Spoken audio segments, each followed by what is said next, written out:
Hello, good morning. It is Sunday, June 8th, 2025. It was a pretty good reading week, I'm going to say. I didn't really receive anything either. I think, knock on wood, do I have any wood? Knock on wood, I haven't really been feeling the big urge to buy books. And it's been really a long time since I bought any. I've got, the 7 or so books left in my current TBR that I need to read before I buy any more. Not saying that only 7 books are on my current TBR, but there are 7 that I need to read, and I randomly choose them, so I can't just speed through them. But it was a pretty good reading week. I'm not gonna lie. It was half decent. This is what we're looking at, and we do have some DVDs in there too. I watched 3 fucking movies. I love Summer Break. So let's get started first up with the books I read, movies I watched. So first up, the first book I read this past week was Icing on the Cake by Christopher J. Bryce. This is a gay romance novel following these 2 college students. We have Gerard, who is a hockey player, and the biggest thing we need to know about him is that he's real big. He's huge. He's a big guy. And then we follow Elliot, who is a kind of a shy, kid who works at the library, and it's very sweet. This is, I think, the first self-published gay hockey romance I've read that was actually written by a gay man. And I think you can really tell, because it's a lot better than a lot of those other ones. I think it was interesting. It was very cute. I thought it was cute. I really liked I liked the relationship. I love the side characters. My favorite was, what was his name? Was it Drew? Was his name Drew? Yeah, his name was Drew. He's like, he's really presented in the first 50 or so pages as this absolute just playboy, and at one point him and Elliot's friend hook up, and Elliot's friend is like, I did not know I wasn't straight, and it was really, it was a fun time. I enjoyed it. I did. I gave it 4.5 out of 5 stars. I'm definitely going to keep an eye out for more books. This book came out very recently. I think it came out last year, maybe. Let me see. It came out this year even. And it does say Barracuda's #1, so I'm assuming that the other hockey players will get their own books. So there's that. Then I watched a movie. I watched Geography Club, which came out in when did you come out? 2014, 2013, 2014. And this is a story about this high schooler who he's gay, and he has found out that the quarterback of his high school football team is also gay, and they kind of have a secret thing going on.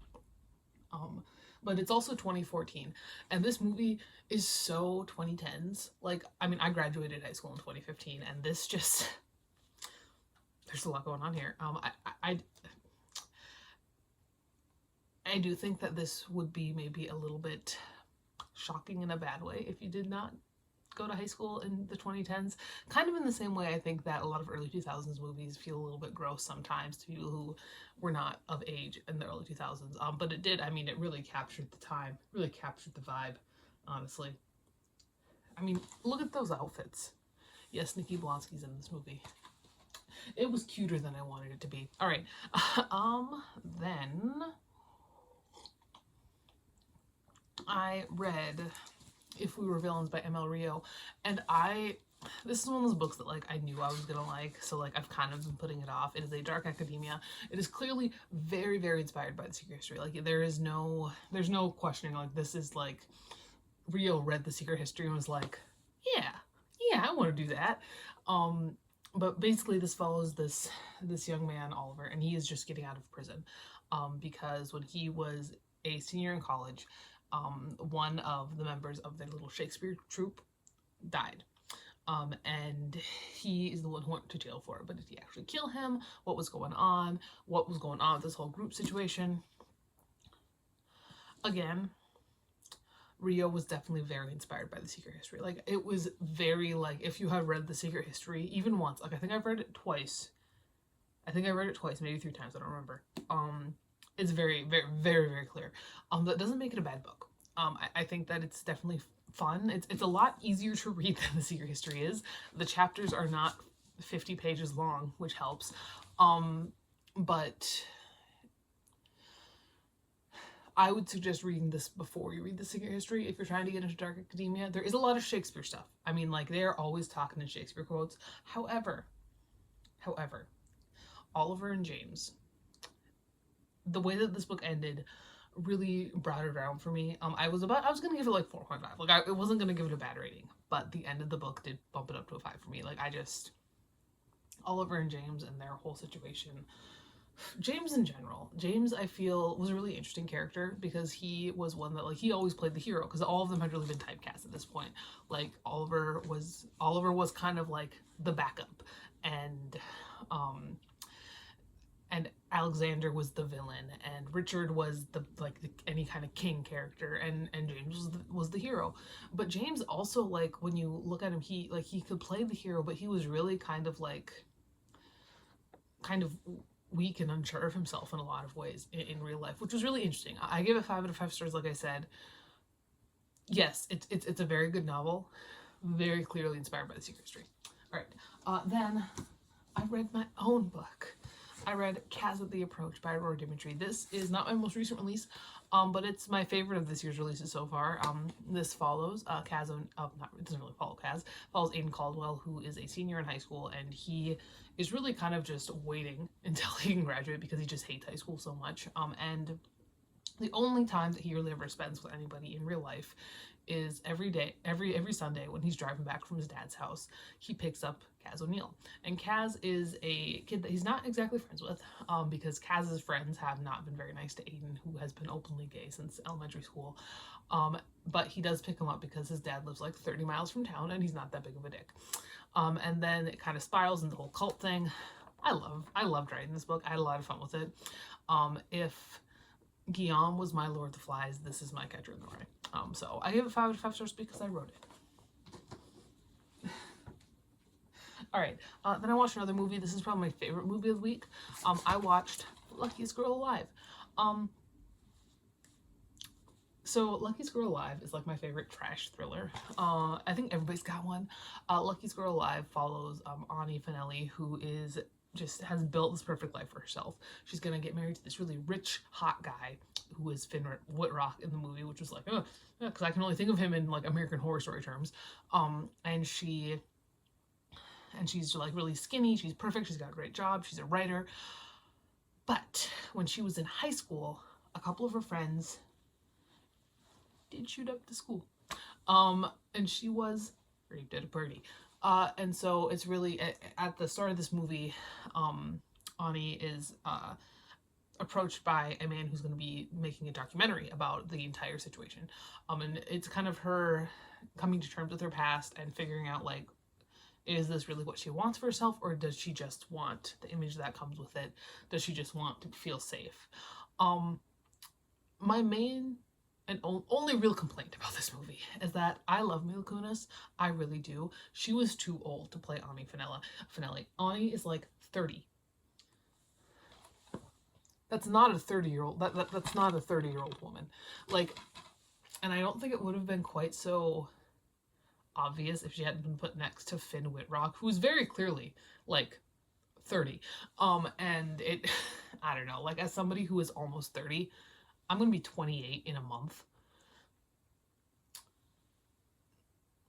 I'm pretty sure Mila Kunis is older than my mom. You know, like I don't know. It's just like I said, like I love her. I think she did a great job, and I think if she had been closer to the age that Ani should have been, it would have been perfect.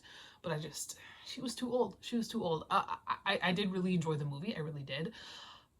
But I just, like, it's not a 30-year-old. All right. Then I read the newest Stephen Graham Jones book. I read The Buffalo Hunter. And before I say anything, I'm going to say I was in good steps the entire time. So The Buffalo Hunter kind of follows 3 different stories. So we follow Etsy, whose name is Etsy, and she is a college professor who's really trying to earn her tenure, because she's really trying to prove stuff to her dad, who is, like, slowly dying. But she's kind of our frame narrative, and at the beginning of the book, she gets word that her great-great-great-grandfather's diary was found in an old church in Montana. And then we dive into that diary and we learn about Andrew Bocarn, who is the great-grandfather, who was a pastor at a Lutheran church in 1912.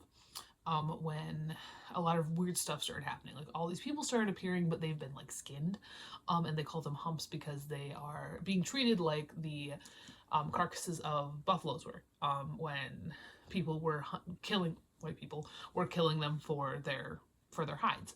And then this Native American starts showing up at this church, and at first Andrew's like, okay, like I'll talk to you, like what's going on. And the Native American, his name is Goodstab, he starts telling him this story of why he's there, what's going on, and why Andrew should probably be dreading the future. And then, you know, Goodstab's narrative is all about him kind of becoming what he is. And this is a vampire novel, in much the same way that Mongrels was a werewolf novel.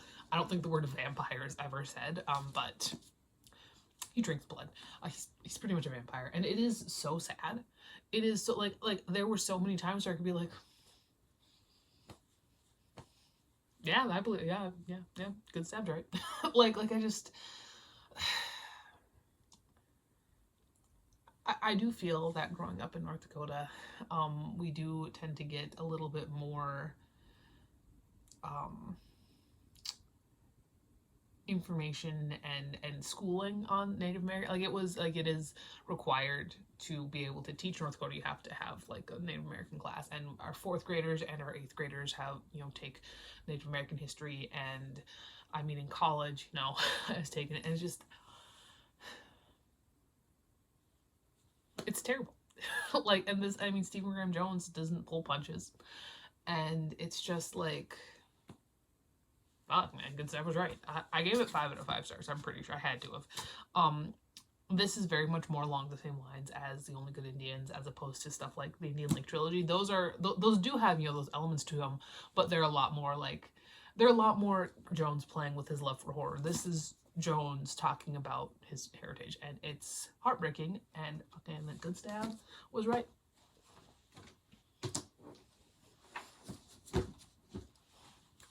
All right, then I used my local library. And you might ask, Aurora, why do you use your local library when you got that behind you? And let me tell you, it's difficult. I live in a very small town. The library is tiny.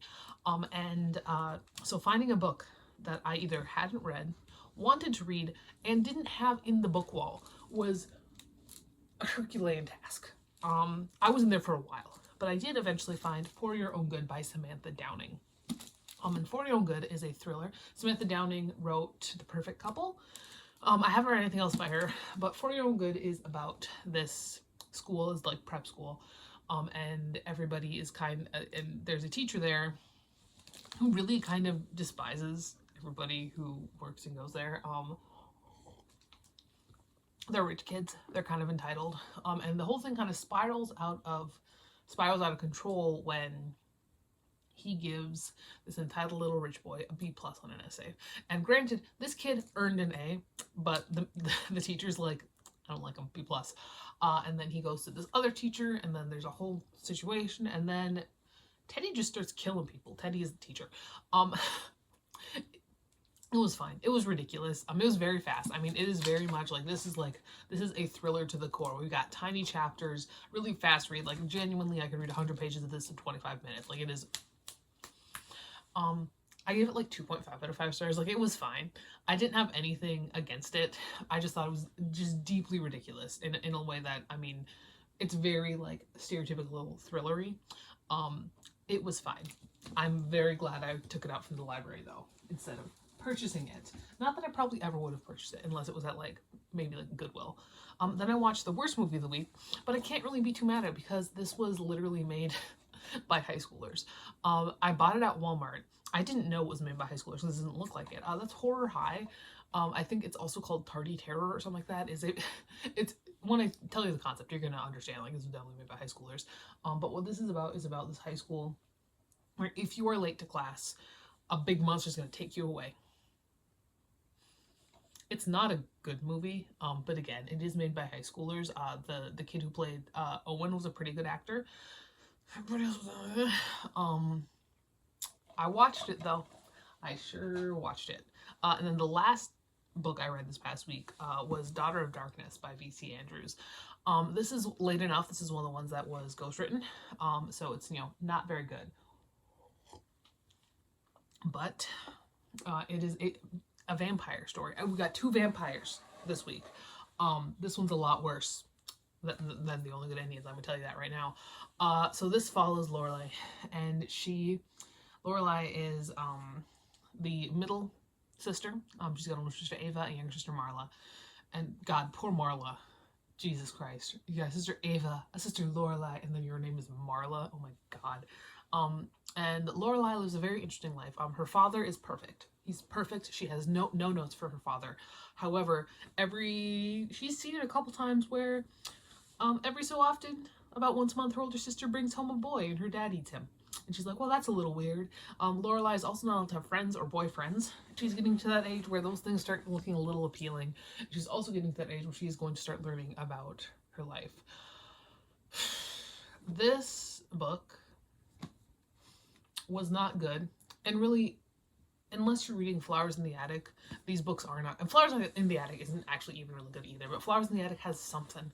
It's got something that makes it a little bit better. And it might just be that V.C. Andrews actually wrote Flowers in the Attic.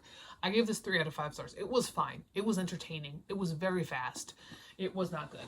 So, when we're looking at these, I'm actually not getting rid of very much. So, obviously, we're keeping the movies. I always keep the movies.